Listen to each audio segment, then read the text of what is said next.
aqui é a Sam e agora vamos encarar as feras. Eu gostaria de falar sobre o filme sul-coreano Parasita, escrito e dirigido por Bong Joon-ho, que foi um grande destaque cinematográfico de 2019 porque venceu a Palma de Ouro do Festival de Cannes. E esse prêmio foi muito bem merecido, porque Parasita é o tipo de filme que continua com você depois que você sai do cinema, porque ele aborda muitos temas, conceitos, ele tem muitas metáforas, muitos simbolismos, e é sobre isso que eu gostaria de falar nesse vídeo. Então vai ter spoiler, porque esse vídeo é para quem já assistiu o filme, já faz algumas semanas que ele está em cartaz no Brasil, então já deu tempo de muita gente ver, e eu gostaria de compartilhar aqui com quem está me assistindo as 7 metáforas que mais chamaram a minha atenção, que foram a pedra, a água, o subsolo, os insetos, a treta dos pobres, a moral de classe média e o final.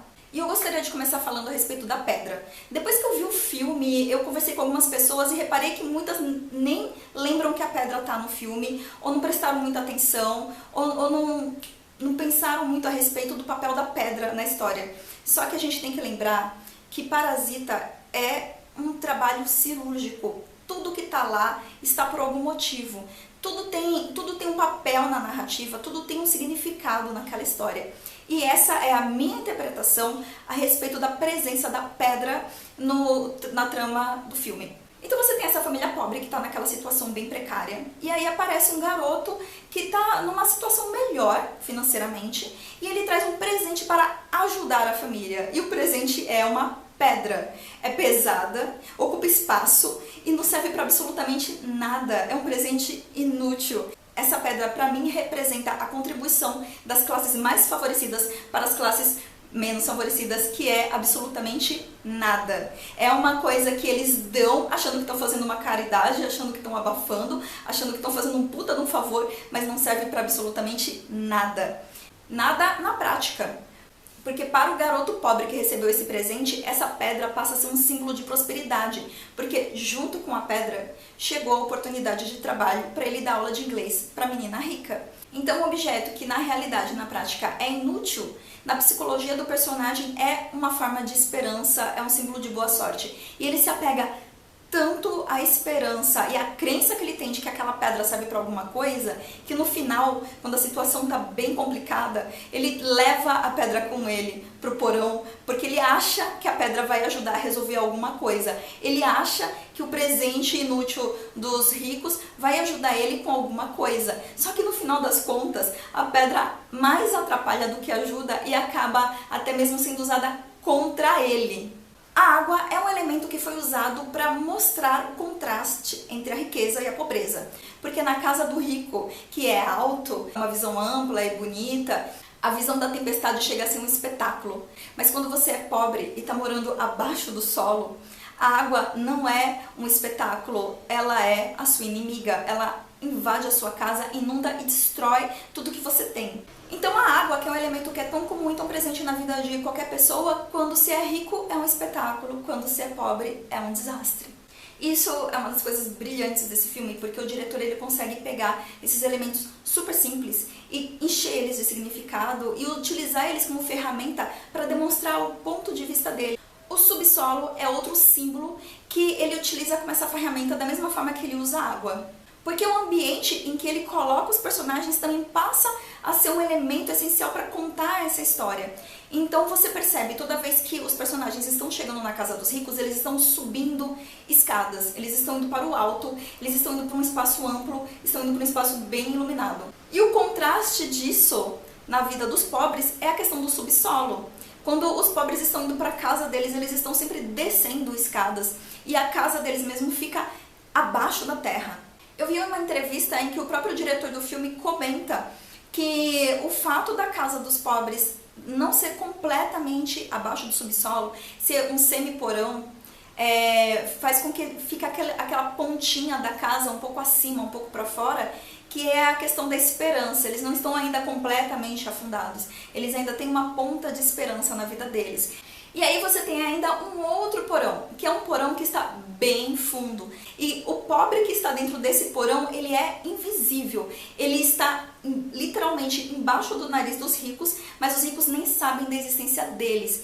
O porão que está o mais fundo possível é a metáfora da pessoa que está no final da cadeia alimentar. A pessoa que está na situação mais precária possível está dentro daquele porão. Os ricos sequer notam a existência das pessoas que estão dentro deste buraco, tão fundo que não há mais a menor esperança para quem está lá dentro.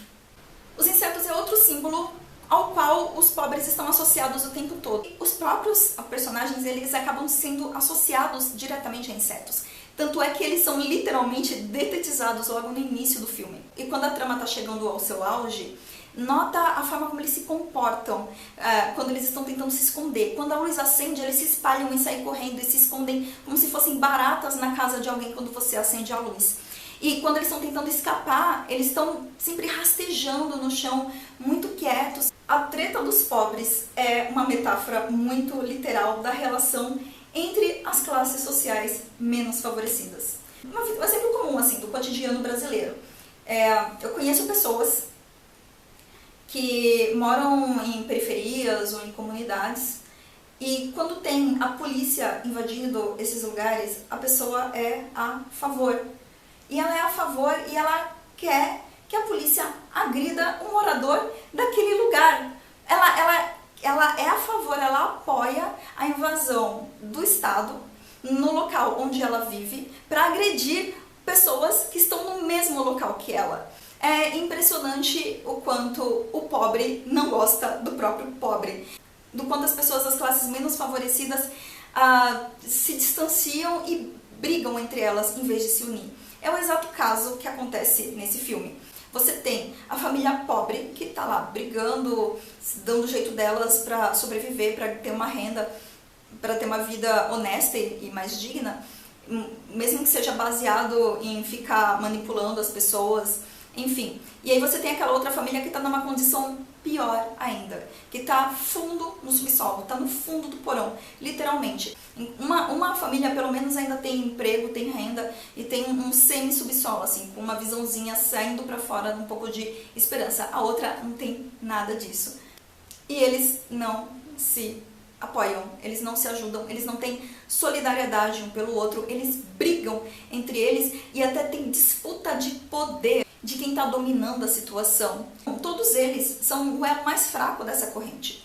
Eles não entendem que eles se dando bem ou se dando mal, essa família rica não vai ser afetada em nada, eles não vão perder nada, eles vão continuar tendo conforto, vão continuar tendo tudo.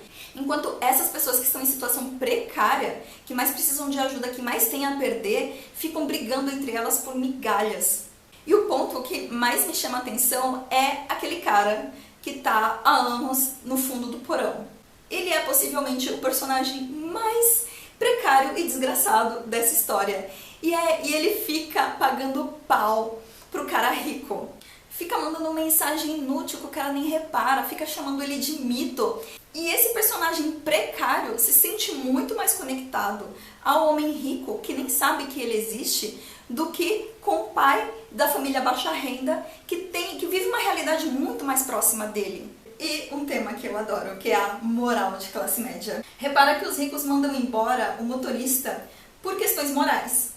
Eles encontram uma calcinha no carro, eles não sabem ao certo o que aconteceu, eles chegam à conclusão de que, porque tem uma calcinha no carro, o motorista andou tendo relações de cunho físico com outra pessoa dentro daquele carro. Eles têm a capacidade de raciocinar, de entender o que é mais coerente, que no caso o pai da família rica até comenta que é muito mais coerente numa situação dessa a menina esquecer um brinco, um objeto menor que ela não perceba que perdeu, do que uma calcinha. Em vez de tentar pensar pro lado mais coerente, pro lado mais lógico, do tipo, peraí, tá muito estranha essa história, vamos averiguar isso direito, eles preferem muito mais se prender a ideias pré-concebidas de indecência e até a coisa chega até a desenvolver pro lado de droga, tipo assim. É impressionante como é fácil as pessoas que estão em classes mais favorecidas chegarem à conclusão de que o pobre é drogado. Mas o melhor de tudo é o que vem depois. Esses mesmos ricos moralistas que demitiram um cara por questão de safadeza e drogas, eles estão no sofá da casa deles, sabendo que podem ser surpreendidos a qualquer momento pela criança, que é o filho deles, e ainda assim eles transam e transam fantasiando em cima do que eles acham que o pobre faz. Não é, assim, não é impressionante isso? A pessoa rica cria um fetiche em cima da suposta imoralidade do pobre. E tem um tesão danado em cima disso. E o melhor ainda é que eles condenam o pobre por isso. Eles se apropriam desse fetiche, eles têm tesão nisso, eles fazem isso e fazem isso praticamente na frente do filho criança deles, mas condenam o pobre por este exato mesmo motivo. E por último, mas não menos importante, vem o final do filme. O final do filme produziu em mim duas perguntas. Por que a menina pobre morreu? Por que o menino pobre enriqueceu no final? Tá certo que ele não enriqueceu, é só um sonho da cabeça dele e tudo mais, mas a gente vai falar um pouco mais sobre isso. Primeiro eu quero falar da morte da Jéssica, da menina pobre. Em um primeiro momento, numa camada mais superficial, a morte da menina pobre me pareceu um recurso narrativo para justificar o ato do pai dela atacando o pai do menino rico.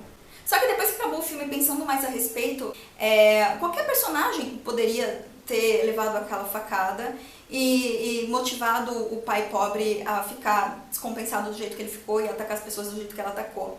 Existia um motivo para essa menina ser escolhida. E eu acho que a explicação para isso está na cena do ginásio.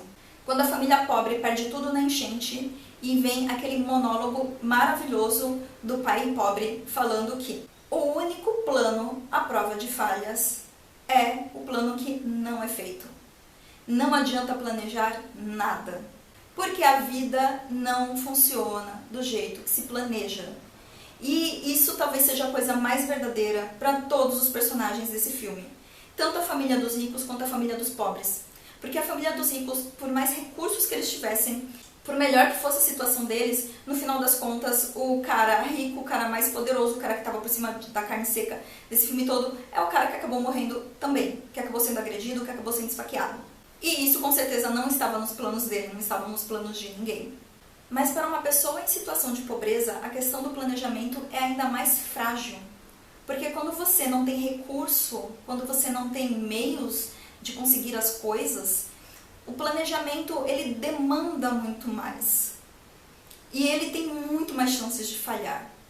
Então você pega essa personagem, que é essa menina, que é a mais inteligente, a mais talentosa, ela tem um papel fundamental na hora de arquitetar a forma como essa família vai entrar na vida dos ricos aos poucos. E depois que eles conseguem, de todas as membros da família, ela é a que mais se encaixa junto com os ricos. A família rica tem muito mais afinidade com ela.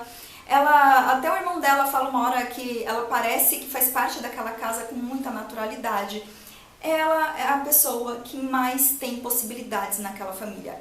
É aquela pessoa que o pai fala que se ela tivesse feito faculdade, teria sido a melhor aluna da sala. E mesmo com todos esses talentos, todas essas qualidades, todo esse potencial, ela morre.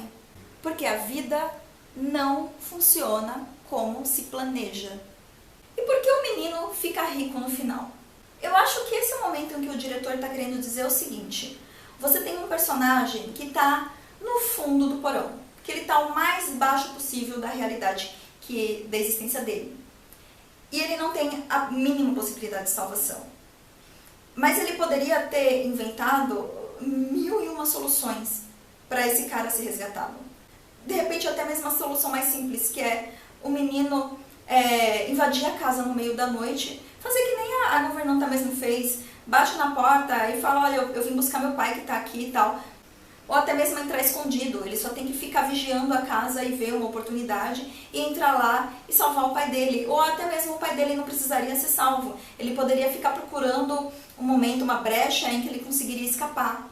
Só que nada disso é uma solução a médio e longo prazo. Porque o pai dele está numa situação em que se ele sai daquele porão e se ele é descoberto, ele vai preso. Então ele prefere estar numa prisão voluntária do que estar numa prisão governada pela estrutura, pela sociedade, pelo Estado. O único meio pelo qual ele vai ter uma real liberdade é se uma pessoa rica der essa possibilidade para ele. Porque aquela casa é tão grande, tão espaçosa, que permite sim que ele viva uma vida bem confortável lá dentro e sem se preocupar com a polícia, porque a polícia não sabe que ele está lá. Então, tudo que precisa precisa de uma pessoa de boa vontade para permitir que ele viva confortavelmente naquela casa. Só que as pessoas que são ricas, que sempre foram ricas, não têm empatia pela situação dele, não se importam com ele. A única pessoa que vai se importar com a situação que ele está vivendo é o filho pobre dele. A salvação do personagem, que está na situação mais precária possível, é a elevação social de outro personagem pobre. E é isso. Essa é a minha percepção de 7 características que chamaram a minha atenção no filme Parasita. E eu gostaria de saber qual é a sua opinião a respeito do que você viu nesse vídeo e do que você viu no filme. Me diz aqui nos comentários, me deixa um joinha, se inscreve no canal e até a próxima!